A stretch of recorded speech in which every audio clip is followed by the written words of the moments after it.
Hello all, நமஸ்காரம். இந்த story time வீடியோவில் குழந்தைகளுக்கு படிப்பு ஏன் ஸ்ட்ரெஸ் ஆகுது, எப்படி ஆகுது, இதை பற்றி நம்ம பார்க்கலாம். ஸ்ட்ரெஸ்ஸு பலவிதமாக வரும் குழந்தைகளுக்கு. வீட்டிலேருந்து வர ஸ்ட்ரெஸ்ஸு ஒன்று, பள்ளிக்கூடத்துலேருந்து வர ஸ்ட்ரெஸ்ஸு இன்னொன்று. முதல்ல பள்ளிக்கூடத்துலேருந்து வர ஸ்ட்ரெஸ்ஸை நான் எக்ஸ்பிளைன் பண்ணுறேன், அப்புறமா வீட்டிலேருந்து வரதை பற்றி சொல்கிறேன். ஒரு குழந்தைக்கு எப்போ ஒரு பாடம் புரியலையோ அப்போ அந்த பாடத்து மேலே, அந்த படிப்பு மேலே ஒரு பயம் வரும். அந்த பயம் இருக்கும் பொழுது படித்தாதான் ஸ்ட்ரெஸ் வரும். கெமிஸ்ட்ரி புரியலையோ, இங்கிலீஷ் புரியலையோ, தமிழ் புரியலையோ, அந்த டீச்சர் அந்த பாடத்தை அந்த குழந்தை வரைக்கும் ஈஸியாக எடுத்துட்டு போகலை, எல்லா குழந்தைகளுக்கும் புரிகிற மாதிரி எடுத்துட்டு போகலை அப்படின்னா அந்த குழந்தைக்கு அந்த சப்ஜெக்ட் மேலே ஸ்ட்ரெஸ் வரும். 40 குழந்தை இருக்கிற கிளாஸில் 40க்கும் புரிய வைக்க முடியுமா அப்படின்னா 30க்கு நார்மலாக எப்பவும் எடுக்கிற மாதிரி எடுத்தால் புரியுமா இருக்கும். அந்த 10க்கு எப்படி எடுக்கிறதுன்னு அந்த டீச்சர் விதவிதமாக முயற்சி பண்ணித்தான் தீரணும். நம்ம வீட்டில் சமையல் பண்ணுறோம், இப்போ ஒரு 2 பேர் தான் இருக்கோம்னு வச்சுக்கோங்களேன். அம்மா அப்பா ஒரு குழந்தை, இல்லை நம்ம ஃபேமிலி மெம்பர்ஸ், இன்லாஸோ, அம்மா அப்பாவோ, sister in law sister, brother in-law brother எல்லாம் சேர்ந்து இருக்கிறதா ஒரு வாட்டி நம்ம மனசில் நினச்சிப்போமே. அதில் 2 பேருக்கு நம்ம ரெகுலராக சமைக்கிற எந்த ஃபுட்டுமே பிடிக்காது. இப்போ நாங்கள் சாம்பார், ரசம், கறி, கூட்டெல்லாம் சாப்பிட்றோம் ரெகுலரானா, இப்போது எங்கள் வீட்டில் இருக்கிற ஒரு குழந்தைக்கு அது எதுவுமே பிடிக்காது, எதையுமே சரியாக சாப்பிட மாட்டான்னா அவன் மால் நியூட்ரிஷன் ஆகிடுவாள். அப்போ என்னோடய டியூட்டி என்ன, இதையும் சாப்பிட வைக்கணும், இதையே அவளுக்கு பிடிச்ச மாதிரி நான் கொஞ்சம் டிஃப்ரெண்ட்டாக பண்ணி சாப்பிட வைக்கணும் இல்லையா? அப்போது அதே மாதிரி ஒரு டீச்சர் அதே தான் பண்ணணும். இப்போ எல்லோரும் இருக்கிற வீட்டில் அவங்களுக்கெல்லாம் பிடிச்ச மாதிரி நம்ம ஒரு ஐட்டம் பண்ணி வைக்கிற மாதிரி, ஏன்னா அவங்களுக்கு அந்த ஃபுட்டுங்கிறது உள்ளே போகணும் இல்லையா? அதே மாதிரி இந்த டீச்சர் பாடம் நடத்தும் பொழுதே அந்த 10 குழந்தைகள் 5 குழந்தைகளுக்கு புரிகிற விதத்தில் அந்த கோர் கான்செப்ட்ஸை எக்ஸ்பிளைன் பண்ணி தான் ஆகணும். இதுக்கு பேர் தான் inclusive education in a common classroom. இது ஒரு டீச்சருடைய கடமை. சில சமயம் சப்ஜெக்ட் புரிஞ்ச மாதிரி இருக்கும், ஆனால் திடீர்னு நடுவில் புரியாது. அப்போலேருந்து அந்த சப்ஜெக்ட் மேலே ஸ்ட்ரெஸ் வரும்.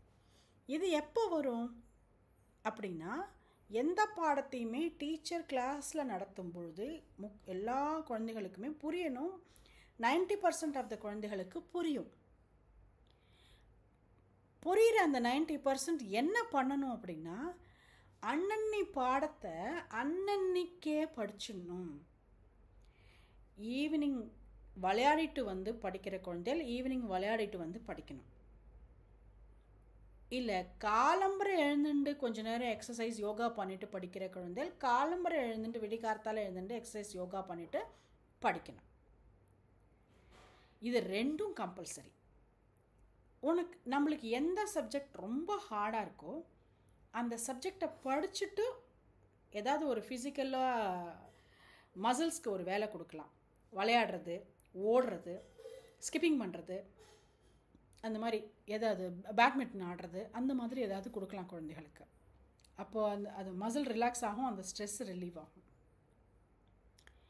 இது எல்லாத்த விட பேசிக்காக ஒன்று இருக்குது. கம்ப்ளீட்டாக மொபைல், லேப்டாப் இல்லை டிவி இதுலேருந்து இந்த கேட்ஜெட்ஸ், இந்த ஸ்க்ரீனிங்லேருந்து டிஸ்கனெக்ட் பண்ணுறது. அப்போ தான் தெரியும், நமக்கும் அப்போ தான் தெரியும், குழந்தைகளுக்கும் அப்போ தான் தெரியும் எவ்வளோ டைம் கில்லிங் போயின்னு இருக்குது ஸ்க்ரீனிங்லன்ட்டு. இப்போது அன்னன்னி பாடத்தை அன்னன்னிக்கே படிக்காத குழந்தைகளுக்கு 2-3 நாளைக்கு சேர்த்து வச்சு ஃபிசிக்ஸையோ, கெமிஸ்ட்ரியோ, மேக்ஸையோ, இங்கிலீஷையோ, இல்லை ஒரு 4 செய்யுளையோ படினா ரொம்ப கஷ்டம். எப்படி படிக்கும்? அப்புறம் அதுக்கு வலிக்கும். அது பாடமே புரியல, ஸ்ட்ரெஸ்ஸாக இருக்குன்னு என்ன பண்ணும், வித்ட்ரா பண்ண ஆரம்பிக்கும். படிப்புலேருந்து தன்னைத்தானே வித்ட்ரா பண்ணிக்க ஆரம்பிக்கும். அப்போ தான் ஸ்ட்ரெஸ் பீக்கு போகும். சரி, அந்த மாதிரி இருக்கிற குழந்தைங்களுக்கு எப்படி ஹெல்ப் பண்ணுறது?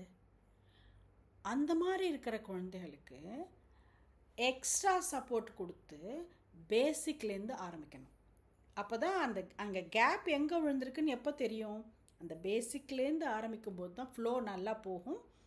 திடீர்னு அங்கே ஒரு பிரேக், அங்கே அந்த இடத்த புரியாத இடத்துல நிற்கும். அது நிற்கிற டயத்தில் அதை ஃபர்தராக நம்மளால் கொண்டு போக முடியும். இந்த எக்ஸசைஸ் யார் பண்ணணும்? நாங்கள் தான் ஃபீஸ் கட்டுறோமே, டீச்சர் தானே பண்ணணும். டீச்சரும் பண்ணணும். யாரோட குழந்தை? நம்மளோட குழந்தை. நம்மளும் பண்ணணும். நான் டியூஷனுக்கு அனுப்புகிறேன், அவள் தான் பண்ணணும். வேண்டாம், அது அவங்க குழந்தை கிடையாது, உங்கள் குழந்தை. நீங்கள் தான் உட்கார வைக்கணும். இல்லை எனக்கு அந்த அளவுக்கு சப்ஜெக்ட்ஸ் வராது, நான் என்ன பண்ணுறது? சப்ஜெக்ட்ஸே வர வேண்டாம். நம்ம குழந்தை புக் எடுத்து வச்சா படிக்கிறதா, உடம்பால் இங்கே இருக்குது, மைண்டு ஊர் சுற்றுறதா, இங்கே தான் மைண்டு இருக்கான்னு நம்மளால் நிச்சயமாக கண்டுபிடிக்க முடியும். அது போரும். இன்னொரு ஸ்ட்ரெஸ் ஸ்கூல்லேருந்து வருது, பியர் புல்லிங்னால வரும், இல்லைன்னா டீச்சர்ஸ் புல்லிங்னால வரும். புல்லிங் அப்படின்னா என்ன அர்த்தம்னா,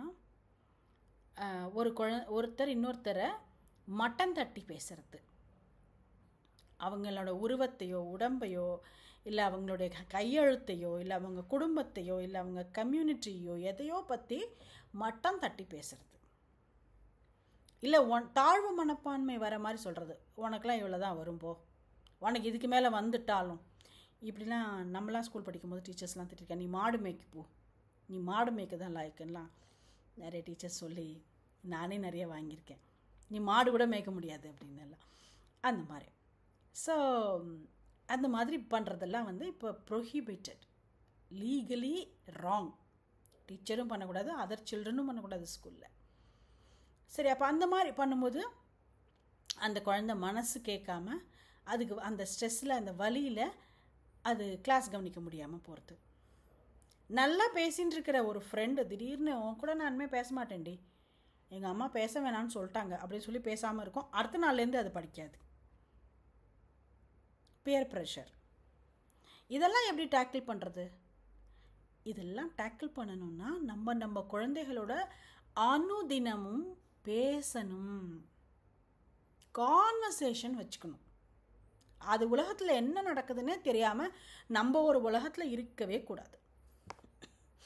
நம்மளுக்கும் நம்ம குழந்தைகளுக்கும் கான்வர்சேஷன் இருக்கணும்.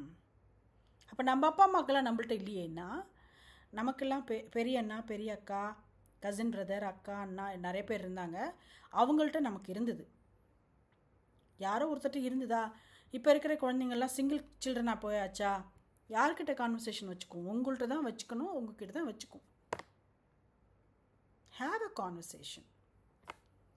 அப்போ இந்த கான்வர்சேஷனில் அது சொல்லும், அதெல்லாம் ஒரு பெரிய மேட்டரே இல்லைடா, நான் ஸ்கூல் படிக்கும்போதும் அந்த மாதிரி பேசாமல் இருந்துட்டு 2 நாளில் திருப்பி பேசிட்டாங்கடா, அப்போ எனக்கு பெரிய விஷயமா இருந்தது, இப்போ பார்த்தா சிரிப்பாக இருக்குன்னா அதுக்கும் ஓஹோ நமக்கு அப்படி தான் இருக்கும், அப்படி புரிஞ்சுக்கும். அப்போ வீட்டில் என்ன ஸ்ட்ரெஸ்ஸு? வீட்டில் சண்டை நடந்தால் குழந்தையால் கிளாஸில் பாடம் கவனிக்க முடியாது. குழந்தைங்க முன்னாடி சண்டை போட்டுக்க கூடாது. அது குழந்தையோட அப்பா அம்மாவாக இருக்கலாம், அது ரொம்ப ஒர்ஸ்ட், இந்த குழந்தையால் தாங்கவே முடியாது.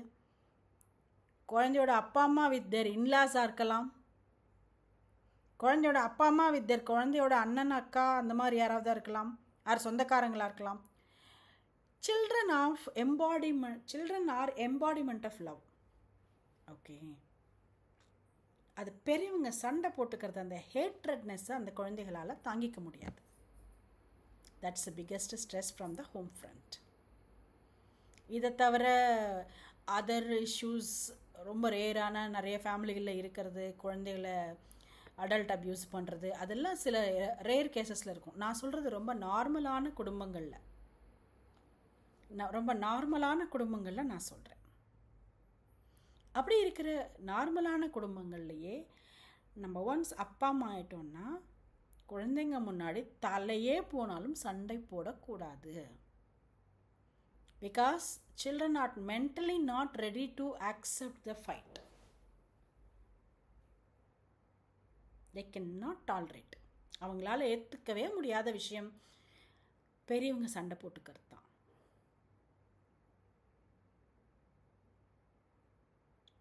நம்ம இதை பற்றி யோசித்து பார்க்கலாம். டீச்சர்ஸும் யோசித்து பார்க்கலாம், பெற்றோர்களும் யோசித்து பார்க்கலாம். Have a good day. Namaskar.